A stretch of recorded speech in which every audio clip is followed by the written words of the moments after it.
মধ্যপ্রাচ্যের বিভিন্ন দেশে মার্কিন স্থাপনায় ক্ষেপণাস্ত্র ও ড্রোন হামলা অব্যাহত রেখেছে ইরান।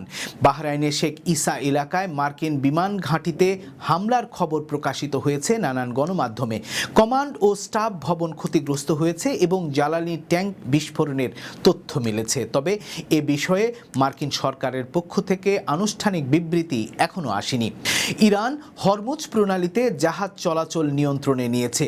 প্রণালী দিয়ে চলাচল বন্ধ থাকায় প্রায় 150টিরও বেশি বিদেশি তেলবাহী জাহাজ আটকা পড়েছে বলে জানা গেছে। বন্ধ প্রণালী অতিক্রমের চেষ্টা করলে জাহাজে হামলার হুমকি দিয়ে রেখেছে ইরান। রেভলিউশনারি গার্ড কর্পসের উপদেষ্টা ইব্রাহিম জাবারি জানিয়েছেন, হরমুজ প্রণালী বন্ধ ঘোষণা করা হয়েছে। এই নির্দেশ অমান্য করলে জাহাজ জ্বালিয়ে দেয়া হবে।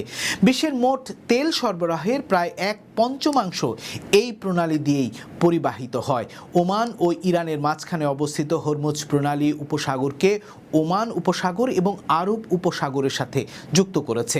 এই সমুদ্রপথ বন্ধ হলে বিশ্ববাজারে জ্বালানি তেলের সরবরাহে বড় সংকট তৈরি হবে, যার প্রভাব পড়বে দক্ষিণ এশিয়া সহ বিশ্বের নানান প্রান্তে। বেড়ে যাবে জ্বালানি তেলের দাম, বাড়বে খাদ্যপণ্যের দাম।